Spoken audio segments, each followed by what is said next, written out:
Help me hit 7,000 subscribers. Support the video with a like and share your thoughts in the comments.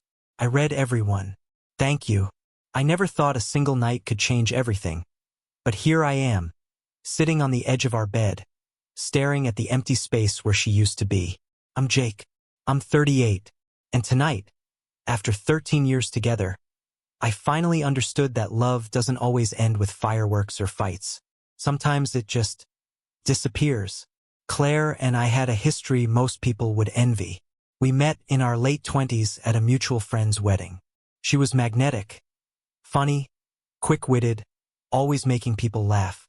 I was quieter, steady, grounded in my work as an architect.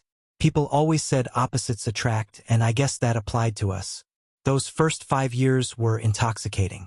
Late-night drives, whispered jokes in bed, text messages full of inside humor and subtle flirting. We had the spark that felt permanent. But life has a way of sneaking up on you. Responsibilities, bills, work deadlines, long commutes, they pile on quietly, almost invisibly. And over time, the spark isn't extinguished all at once. No, it fades in small increments. First, it was the evenings she spent scrolling on her phone while I tried to hold a conversation. Then it was the distracted sighs when I touched her shoulder.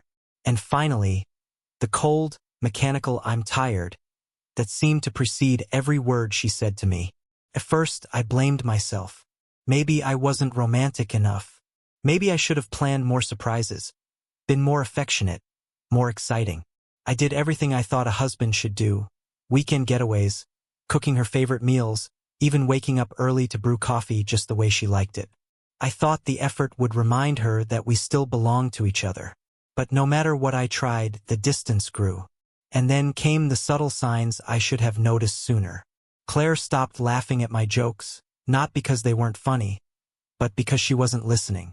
She started spending late nights at the office, working, though it became clear she was out with friends, or maybe someone else. The rare evenings at home were spent in silence, her phone constantly in hand. I tried to have gentle conversations.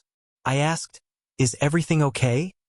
And she'd nod or give a curt smile, her eyes avoiding mine.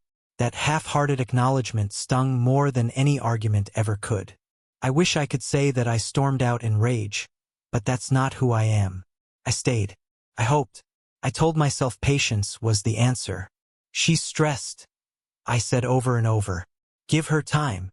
I convinced myself that my loyalty, my steadiness, would eventually bring back the woman I fell in love with. But every time I reached for her, she recoiled. Every attempt at intimacy was met with indifference. I started feeling invisible, like a ghost in my own home. Weeks passed, then months. The emotional erosion was slow, almost imperceptible, until one night, I realized I didn't recognize our relationship anymore. We weren't partners. We were strangers occupying the same space. The realization didn't explode with anger.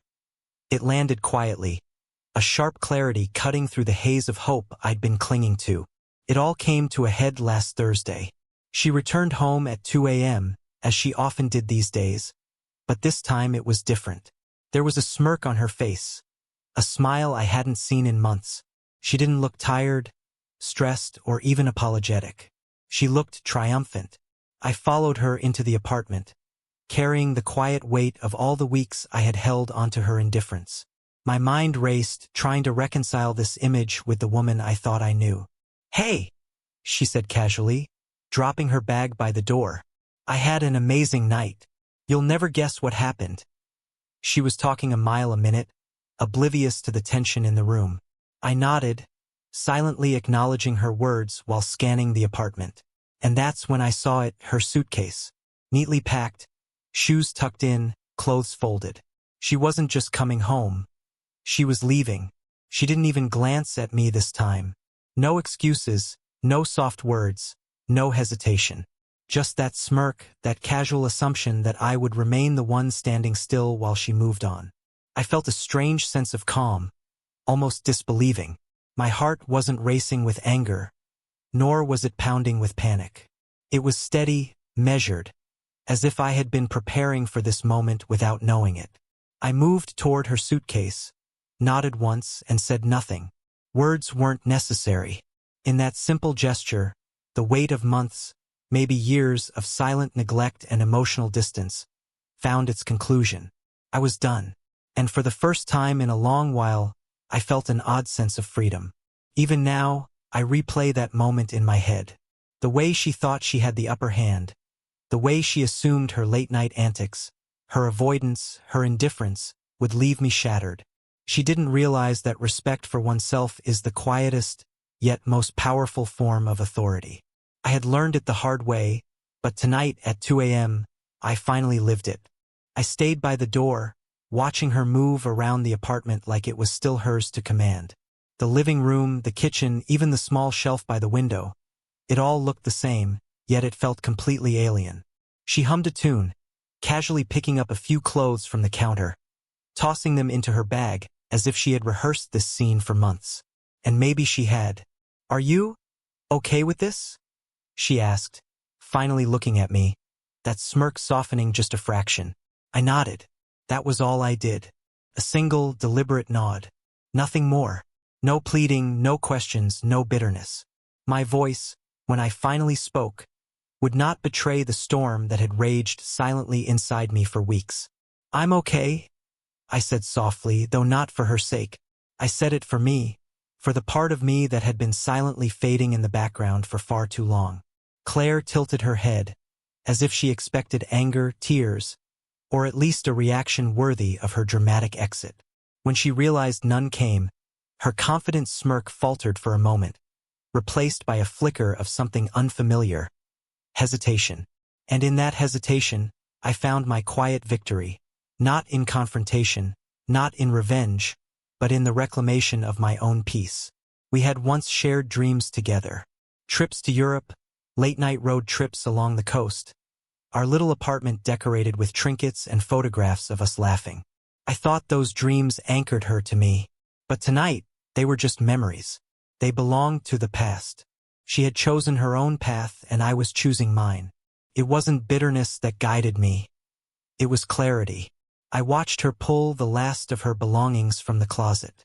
Shoes, jackets, bags, all neatly packed, meticulously arranged.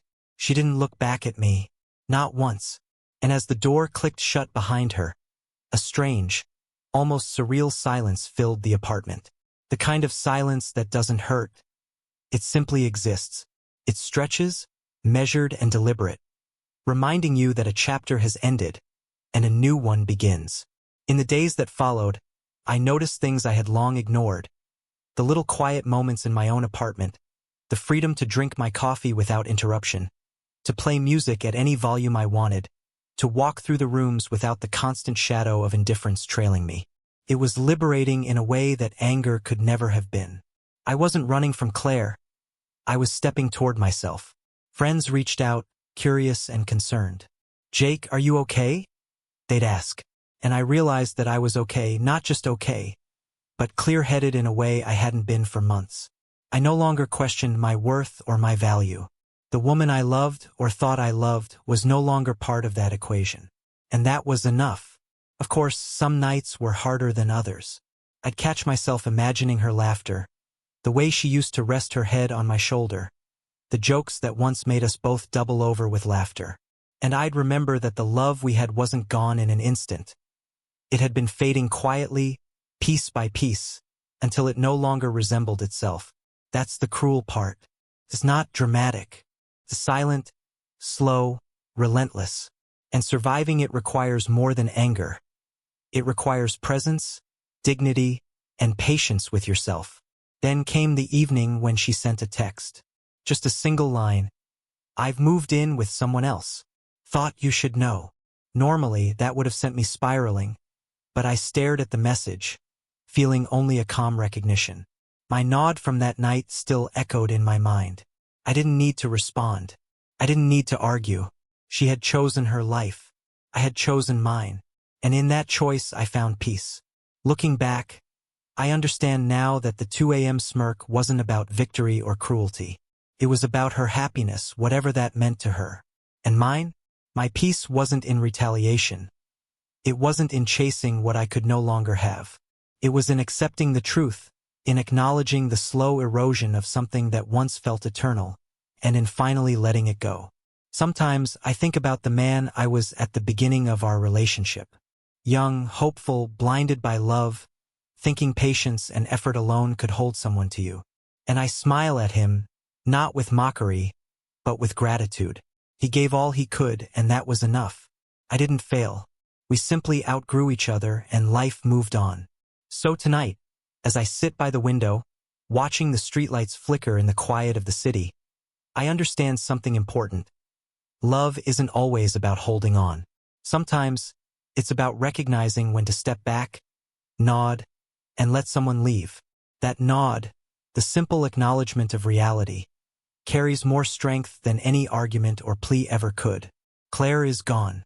Her laughter, her smirk, her presence. They exist only in memory now. But I am still here, steady, whole. And for the first time in a long time, I feel something I haven't felt in years, free. Because sometimes the most powerful thing you can do for yourself is not to fight, not to beg, not to chase what no longer belongs to you.